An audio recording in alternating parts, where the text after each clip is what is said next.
Assalamualaikum warahmatullahi wabarakatuh. Alhamdulillahirrahmanirrahim. Setelah sekian purnama channel Open the Door diambang kehancuran, hari ini channel Open the Door mencoba bangkit, hadir dan menginspirasi para guru-guru Indonesia, para pelajar dan tentunya orang tua, dan pada umumnya tentu sebagai bilang lagi lah ya. Tadi nggak apa-apa ngomong dia mau kehancuran, bercanda ya. Ya lanjut nanti ya gitu. Iya. Assalamualaikum warahmatullahi wabarakatuh. Anda ngomong waalaikumsalam gitu kan? Ya, oke siap. Nggak kira itu buat Nanti ya, tapi juga waalaikumsalam itu jawab kecil-kecil aja. Nanti ada juga salam juga buat antum. oke siap. Action. Assalamualaikum warahmatullahi wabarakatuh. Salam. Alhamdulillahirrahmanirrahim. Di pagi hari yang cerah ini kita bisa bincang-bincang ringan lagi sambil ngopi pagi, bicara tentang pendidikan di channel Open the Door. Nah, alhamdulillah ya, channel ini di tengah kesibukan hampir lama vakum. Tapi hari ini kita coba bangkit dalam rangka menyambut Hari Guru. Nah, insya Allah kita berdoa mudah-mudahan channel ini istiqomah menjadi bagian inspirasi bagi komponen-komponen yang ada di Indonesia, baik pendidikan, lingkungan orang tua dan yang lainnya. Nah, di hari yang sangat berbahagia ini, di hari Rabu, di hari kematian Firaun, kita akan membahas tema yang menarik dengan salah satu ustadz kita yang sangat keren. Nah, beliau namanya Ustadz Marzuki. Nanti saya jelasin siapa beliau, tapi kita sapa dulu. Assalamualaikum warahmatullahi wabarakatuh, Ustadz. Waalaikumsalam. Nah, beliau ini adalah Ustadz Marzuki. Beliau adalah salah satu guru di SMP Teknik Hikmah. Perjalanan beliau cukup lama saya menjadi guru, Ustadz ya. Ya, alhamdulillah sekitar 18 tahun. Masya Allah, 18 tahun menjadi guru. Kalau di Nur Hikmah baru 12 tahunan Baru di sini. Iya. Nah, beliau ini dulu pernah satu bagian dengan saya di level kepala bagian dalam sebuah lembaga pendidikan Islam. Tapi hari ini beliau terjun langsung ke kelas, menyinari ruang kelas dengan petua-petua dahsyat beliau. Sekarang jadi sebagai apa nih, Ustaz? Sekarang ditugaskan atau diamanahkan sebagai wali kelas 8 Imam Malik SMP IT Nur Hikmah. Wali kelas. Betul. Jadi teman-teman kita langsung ngobrol ya dengan Ustadz Marzuki ini ya. Boleh ya Ustadz, kita langsung aja ya. Silakan. Ya, intinya temanya ini nanti tentang wali kelas, peran orang tua dan juga efek-efek baiknya terhadap anak-anak kita. Nah, jadi di kelas 8 Ustadz. Jadi kelas 8 itu Ustadz, kalau menurut pandangan rekan-rekan guru selama saya sharing dengan guru, itu anak-anak yang memang lagi SMP-nya Ustadz. Iya gak sih Ustadz? Iya. Kalau kelas 7 itu kan kayaknya anak-anaknya itu masih ya baru mau masuk SMP lah. Peralihan. Kelas 9 itu anak-anak udah serius Ustadz menyambut SMA. Menyambut UN juga Menyambut ujian akhir. Sudah mulai ngebidik ya. Saya mau SMA di mana nih ya? Kalau saya main-main saya bakal sampainya ke SMA yang saya pikir bakal buat saya kesulitan nanti di kampus ya. Nah, di kelas 8 ini mereka tuh menjadi the real person, orang-orang yang nyata di SMP. Jadi coba Ustaz, cerita sih pada umumnya anak-anak kelas 8 itu benar nggak sih seperti yang saya katakan? Ya, jadi kelas 8 itu dimana mereka waktunya mencoba. Apa yang mereka dengar dicoba, apa yang mereka baca dicoba.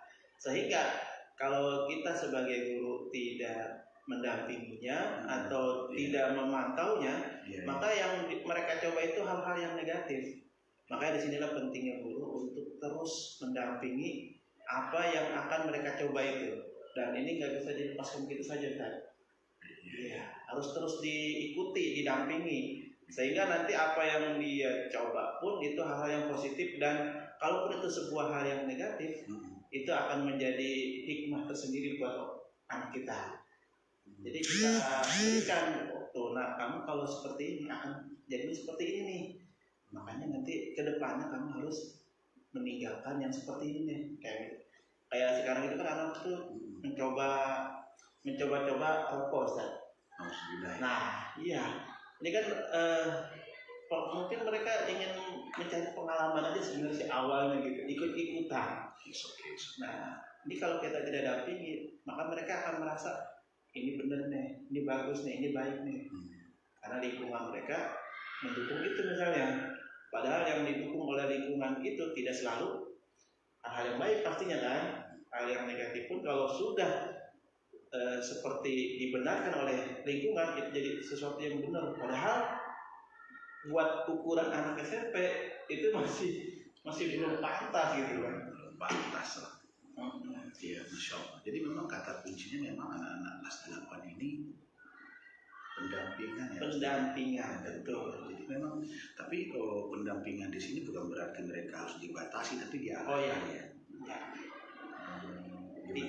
Ya, jadi dalam mendampingi anak juga itu kita harus melihat mana yang memang di situ kita bisa masuk dan terlibat kepada anak-anak kita, dan mana yang memang itu biarkan mereka yang melakukannya sendiri. Nah ini memang butuh apa ya? Butuh skill dan kemampuan si guru itu juga sih, memilah dan memilih mana hal-hal yang harus didampingi, mana yang memang biar mereka dulu deh, biar mereka eksperimen dulu deh, biar mereka melakukan dulu. Nah itu harus tahu intinya, bagian mana yang harus didampingi, bagian yang mana yang biar mereka melakukan sendiri. Gitu. Artinya memang dalam batasan yang terukur kali ya. Betul, iya. Jadi nggak semuanya kita lepas juga, dan kita tidak semuanya kita harus dampingi juga kan. Gitu. Ini baru mulai ini udah enak nih ngobrolnya Ustaz. Jadi memang bagi anak-anak kelas, kalau anak kelas 7 mungkin perlu agak sedikit direct ya, langsung pengalamannya ya. Anak kelas 9 mungkin agak lebih dewasa lah ya. Tapi kalau kelas 8 ini memang butuh strategi khusus ya. Betul, Ustaz. Karena juga secara usia bisa dikatakan kali ya, kalau menurut Ustaz tadi itu bisa disimpulkan kayak mereka tuh kayak lagi nanya, gue ini siapa sih gitu ya. Gitu ya. Kayak jari jati diri kali ya. Betul, dia menunjukkan eksistensinya. Apakah itu dia termasuk orang yang baik atau orang yang buruk. Nah itu emang karena mereka nggak tahu, karena mereka belum tahu, mereka itu mencoba itu hal-hal baru itu. Nah, itu mengerikan ya. Iya. Kalau seandainya nggak ada pendampingan mengerikan. Betul. Nah, oke Ustaz, ini menarik. Nah, jadi di sini memang kalau kita bicara dalam konteks sebagai wali kelas atau guru, jadi memang peran guru akhirnya seperti orang tua di sekelas ini Ustaz ya. Terutama wali kelas ya. Betul sekali Ustaz. Pendampingan wali kelas itu ternyata bukan tentang mata pelajaran apa. Iya. Tapi apalagi sih Ustaz sebenarnya. Coba. Jadi begini kan. Jadi wali kelas itu disebut orang tua siswa selama di sekolah. Masya Allah. Berarti itu tugas Ustaz. Tapi tidak hanya itu sebenarnya. Makanya ini harus dipahamkan juga bahwa tugas wali kelas itu sebenarnya bukan hanya mengoreksi, membuat soal, menulis rapor, atau memulangkan anak tok gitu, dan mengelola grup wali murid. Iya, jadi memang yang lebih harus kita perhatikan adalah perkembangan anak kita itu sendiri. Bagaimana dia berperilaku, berucap, bagaimana dia berperilaku dalam bersosial dengan temannya, dengan adik kelas atau dengan kakak kelas. Nah, hal-hal inilah yang kadang banyak wali kelas lupakan. Jadi wali kelas itu kebanyakan nggak lebih dari seperti guru bidang.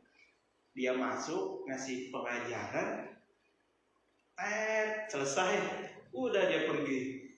Nah, sebenarnya guru itu sendiri, itu ada guru yang sebagai pengajar, ada guru yang sebagai pendidik, itu guru. Nah, wali kelas juga bisa dikategorikan begitu juga kan. Ada yang wali kelas sebagai pengajar. Maksudnya fungsinya? Iya. Jadi kalau dia hanya terikat sama jam pelajaran, berarti itu pengajar. Oke. Tapi kalau dia terikat dengan pendidik, maka dia selain mengajar, dia juga mendidik. Mendidik itu banyak ini aspeknya. Nah, lanjut. Ya, jadi selain dia mengajarkan apa yang menjadi pelajaran yang dia pegang, dia juga harus mengajarkan di sisi lainnya, yaitu akhlaknya. Karena akhlak ini yang saya ketahui ya sampai saat ini, itu di buku pelajaran itu minim sekali saja. Buku pelajaran itu mengakomodir akhlak ini sedikit sekali. Makanya kalau gurunya atau wali kelasnya nggak rewel, nggak greget soal akhlak, ya itulah kualitas anaknya seperti itu. Makanya saya sangat mengharapkan seluruh wali kelas, ayo kita fokuskan selain nilai, akhlak. Karena akhlak itulah yang akan dibawa sama anak di hari-hari kemudian. Benar kan? Kalau akhlaknya baik, insya Allah masyarakat menerima. Tapi kalau akhlaknya buruk, walaupun dia pintar, jenius, itu kayaknya masyarakat juga tutup mata. Karena apa? Efek buat masyarakatnya apa gitu kan? Kalau akhlak itu kan pasti bersinggungan sama persona, sama komunitas, sama lingkungan. Itu akhlak. Tapi kalau angka, nilai, ya paling dari rapot, garis kertas itu doang kan? Setuju. Begitu dia tutup, simpan, selesai. Jadi ada dulu sebuah buku yang baca karangan Dr. Adian Husaini tentang pendidikan. Dia mengatakan gini, tujuan pendidikan itu kan untuk produk a good man, untuk menghasilkan manusia yang baik. Iya kan? Bukan manusia yang pintar. Manusia yang baik itu apa? Orang manusia yang mengenal Allah, mengenal Rasulullah, dan juga mencintai orang-orang yang mencintai Rasul dan Allah. Iya sih Pak? Iya, benar sekali. Ini kelebihan agama kita yang harus kita yakini dan kita harus bangga. Jadi agama kita itu betul-betul fokus bagaimana semua lingkup pendidikan itu dikembalikan ke aspek agama. Mau dia pengajar matematika, mau dia mengajar IPA, IPS, kalau dia memang seorang muslim, pasti dia akan mengaitkan materi itu kepada agamanya. Nah ini yang sedikit kurang dikuasai atau nggak tahu ya apa kurang pengetahuan atau seperti apa sih kurang paham. Tapi idealnya setiap muslim itu dia punya tugas itu gitu, mengingatkan tentang Tuhannya, mengingatkan tentang Rasulnya, sehingga itulah nanti yang akan dia bawa ketika dia lulus dari sekolah. Masya Allah. Begitu saja saya pahami sih kurang lebih begitu. Jadi bukan hanya euforia dengan dapat 100, dapat 10, juara 1. Itu itu bagian kecil dari pendidikan. Betul. Tapi itu pas segala-galanya. Nah, ini yang perlu kita. Jadi memang orientasi kita itu memang harus lebih deep, harus lebih dalam ya, kalau mendidik itu. Makanya mendidik itu kan memang pekerjaan mulia ya. Makanya guru itu mulia. Karena apa? Pada diri guru itu melekat pekerjaan yang dulunya dilakukan oleh para nabi. Innamal bu'istu mu'alliman. Sesungguhnya aku diutus sebagai guru. Itu Rasul yang bilang. Makanya merinding Ustaz. Makanya guru itu sebenarnya ya nggak ubahnya seperti Rasul di zaman sekarang. Cuman kita nggak dapat wahyu, itu dong bedanya. Tapi tugas kenabian ada di pundak setiap guru. Apalagi yang orang Islam. Masya Allah. Iya benar. Ini nggak main-main Ustaz. Innamal bu'istu mu'alliman, itu jelas banget hadisnya. Oke, ini luar biasa ya. Baru 2 pertanyaan saja kayaknya ini kita udah bisa berenang di samudra. Kalau gitu kita minum kopi dulu. Oke. Bismillah. Ini kopi ini dari Aceh. Duduk. Kopi. Kalau minum kopi itu sebisa mungkin 3 tegukan, walaupun sedikit-sedikit. Gitu. Iya. Itu ada ini, ada sunnah Nabi di situ. Iya. Apalagi diawali dengan Bismillah, setiap tegukan diawali dengan Bismillah, kemudian diakhiri dengan hamdalah.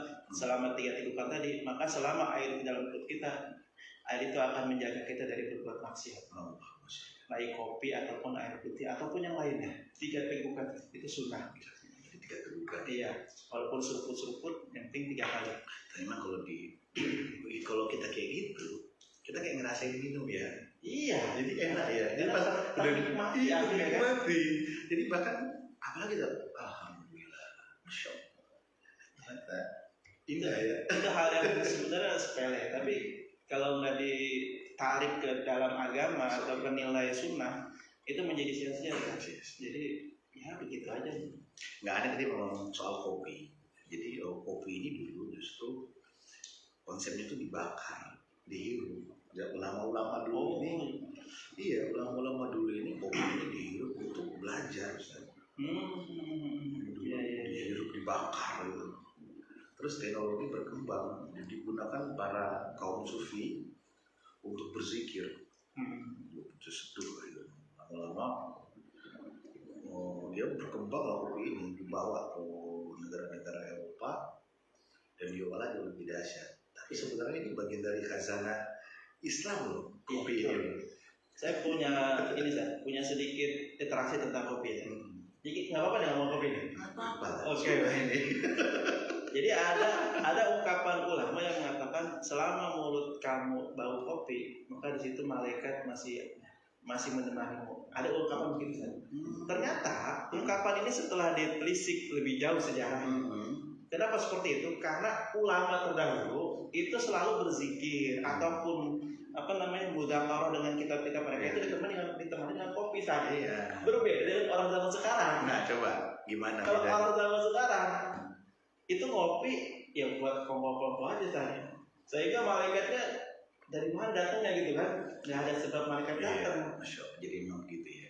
Jadi kalau kopi ini dijadikan sebuah media berzikir atau mudzakarah, mengulang pelajaran dari kitab-kitab, dari buku-buku atau diskusi keislaman yang memang itu ada penguatan tentang iman, pengetahuan keagamaan, maka kopi ini akan bersaksi. Masya Allah. Saksi di hadapan Allah bahwa orang ini meminumku atas cinta kepada Rasulullah dan mengikuti sunnah-sunnah Rasulullah. Insya Allah. Makanya luar biasa kan? Kalau orang Islam itu sebenarnya semuanya kalau ditarik ke ruhiyah atau ke dimensi agama itu ada yang sia-sia kan? Luar biasa. Iya. Oke, itu intermezzo nih tadi bicara kopi ini. Nah selanjutnya Ustaz, jadi gini, kita kembali ke ruang kelas ya. Baik. Jadi perilaku-perilaku yang dominan menurut pandangan Ustaz di anak kelas 8 ini pada tema-tema apa sih biasanya Ustaz? Selain coba-coba tadi gitu. Iya. Karena kan sekarang anak-anak ini beda kayak kita dulu ya. Kalau kita dulu kelas 8, kelas berapa? Kelas 2 SMP itu kan fokusnya beda ya. Iya. Kalau anak-anak sekarang kan terlalu banyak literasi ada di pikiran mereka harus bagaimana seperti apa. Nah itu tercerminkan pada karakter hari-hari mereka ya. Betul. Nah apa sih hari-hari keseharian di mereka sekarang ini? Sebenarnya yang paling melatar belakangi apa yang menjadi kecenderungan setiap anak beraktivitas itu adalah sumber informasi yang didapat. Ketika dia di rumah ataupun di lingkungannya mendapat sumber informasi dari yang tidak baik, entah itu dari internet, dunia maya itu saja, maka dia akan menyerap semua informasi itu dengan mentah-mentah saja. Dan itulah yang kemudian menjadi cerminan dia di sehariannya. Kalau dia sering main game atau nonton game, maka dia akan sedikit banyak mengikuti karakter yang ada di game itu. Jadi iseng dia jadinya. Iya, jadi dia mencoba dari pengetahuan itu yang dari dunia maya itu. Iya, bahkan karena sering lihat orang main game, bahasa-bahasa ya celetukan games itu jadi mereka kasih mereka hari-hari. Iya, dan itu seolah-olah kayak benar kan? Karena banyak yang pakai nih kata ini nih. Oh, berarti ini nggak ada masalah. Dan ini emang di lingkungan gue nih kata-kata ini. Nah, aja. Iya, nah itulah makanya ini di sini peran guru dan peran orang tua pastinya sangat dominan. Ketika lingkungan membombardir pemikiran mereka, kalau orang tuanya nggak kuat di rumah atau gurunya nggak greget di sekolah, ya anak itu akan tumbuh dengan pengetahuan tadi dari dunia maya yang notabene belum tentu semuanya bagus dan baik. Pernah ada yang mengeluhkan begini, Ustaz. Nah, mana dengar? Ustaz, anak saya kok melakukan ini. Yeah. Yang itu notabene negatif lah. Iya, suki. Saya tinggal balik. Ayo Bunda, selama ini orang tuanya gimana? Bunda sama ayah seperti apa komunikasi sama anak gitu kan? Nah ini ternyata memang anak ketika melakukan perbuatan yang kurang baik, itu sedikit banyak efek dari interaksi orang tua yang minim. Jadi ketika orang tua dua-duanya kerja misalnya, ketemunya malam doang atau weekend, dan ini pada umumnya kita nggak bisa generalisir juga. Karena pada umumnya orang tua sekarang tuh dua orang tua itu bekerja. Generasi sekarang. Makanya kalau boleh menyarankan nih buat orang tua yang sibuk bekerja, luangkan waktu yang spesial buat anak yang berkualitas. Ingat, luangkan, bukan menyisakan, tapi luangkan. Good. Jangan sisa waktu ya. Iya, kalau udah meluangkan berarti dia sudah menyiapkan tuh apa yang nanti akan dibicarakan sama anak atau apa yang mau dimunculkan di dialog sama anak. Kalau udah disiapkan, otomatis berkualitas lah yang terjadi. Tapi kalau sisa waktu kan, udah yang ada emosi tuh marah aja tuh orang tua capek kan. Pulang kerja, ayah sepatu aku hilang. Itu orang tua langsung membara ya. Kok bisa? Wah, telepon ke sekolah. Ustaz. Nah jadi gini, tapi di hari sekarang orang tua kerja, anak pulang ke rumah udah malam, kondisi anak udah capek dan pengen tidur, ayah ibunya juga sudah dalam kondisi yang setengah lelah. Jadi iklim di rumah itu kayaknya emang nggak ada masalah secara fisik, tapi jiwa anak-anak pasti keringnya kosong. Nah akhirnya diisilah oleh lingkungan dan media sosial tadi ya. Betul ya. Nah akhirnya kita menemukan ada statement yang sekarang tuh kayaknya umum dikatakan oleh orang tua, Ustaz. Iya, apa itu? Nah, iya nih Ustaz, orang tua ingat banget ngomongnya gini. Iya nih Ustaz, kalau sama guru dia dengerin Ustaz. Kalau sama saya nih Ustaz, kayaknya dia susah dengerin saya gitu loh. Iya. Nah, coba Ustaz melihat diksi ini gitu. Bagaimana pandangan Ustaz? Ya. Apakah perlu nggak coba komentarnya ya? Saya mau dengar. Jadi begini Ustaz. Pertanyaan yang tadi saya sampaikan itu memang hampir 80% orang tua murid mengeluhkan itu. Yang mana ini dirasakan oleh orang tua seperti hal yang biasa. Dalam artian biasa itu begini. Ya udah dia kan emang gurunya, makanya dia nurut sama gurunya. Padahal nggak begitu Ustaz. Gimana? Ya. Jadi kalau dirunut ke belakang itu sebenarnya ada beberapa faktor yang belakang Ustaz. Makanya kan dalam Islam itu ketika seseorang mau menikah, dia harus tahu dulu ilmu pernikahannya. Ya, ilmu pernikahannya dia harus paham. Sehingga ketika dia menikah, dia tahu apa yang harus dilakukan.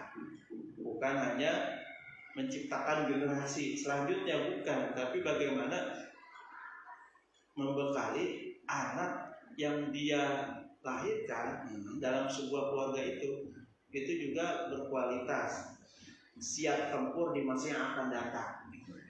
Kita pernah dengar nggak istilah baitun madrasatul ula? Pernah dengar nggak? Rumah itu sekolah pertama setiap anak. Pernah dengar nggak? Nah, itu sebenarnya kalau si orang tua ini punya bekal ilmu pernikahan, dia tahu tuh, paham bagaimana rumah itu adalah sekolah sebenarnya, sekolah buat anak. Jadi orang tua itu teacher dong ya? Teacher. Cuman karena orang tua yang nggak paham, jadi dia taunya ini anak lapar dikasih makan, haus dikasih minum, terus pengen ada fungsi-fungsi yang kayak gitu ya? Iya, terus dia kalau pengen baju dibeliin baju, kalau handphone pengen dikasih juga handphone. Dia nggak memfungsikan diri sebagai pendidik ataupun pengajar di rumahnya. Nah, kalau ini dilakukan sebenarnya ya itu bisa kan? Anak itu akan memilih orang tuanya daripada orang lain atau gurunya. kalau dari awal sudah dilakukan nih fungsi madrasatul ula ini. Rumah pertama adalah sekolah. Tadi al-bait. Ya, baitun madrasatul ula lil auladi, ya setiap anak. Jadi apa namanya?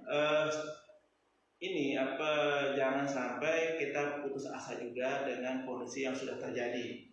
Ini bisa kita perbaiki, ya. Yang dulu kita lewatkan, sekarang kita bisa perbaiki. Nggak ada kata terlambat ya? Nggak ada kata terlambat. Artinya begini, bagaimana di dalam rumah tangga itu ada teladan. Teladan ini nggak mungkin bisa dilakukan kalau kedua orang tuanya nggak tahu ilmunya. Ini lagi-lagi tentang ilmu dan pengetahuan. Sejauh mana dia memahami agamanya, sehingga dia bisa mengaplikasikan dalam kehidupannya. Jadi dia tahu sholat, tapi dia nggak tahu ilmu sholat. Maka dia cuma taunya terjebaknya di rutinitas. Sholat. Dia lupa dia punya anak.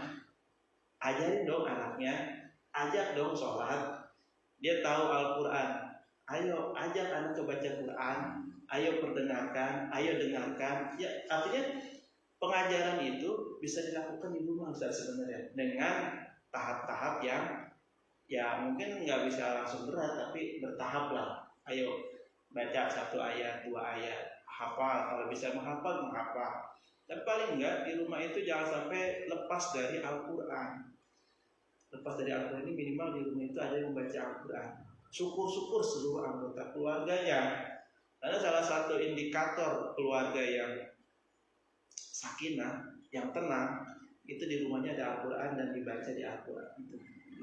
Dibacakan Al-Quran. Itu salah satu indikator yang menunjukkan itu keluarga tenang. Dia kalau rumahnya nggak dibacakan Al-Quran itu kan kayak kuburan. Betul. Iya, gelap gulita. Malaikat itu dari atas tuh bingung kan. Ini mana rumah orang Islam nih? Semuanya gelap.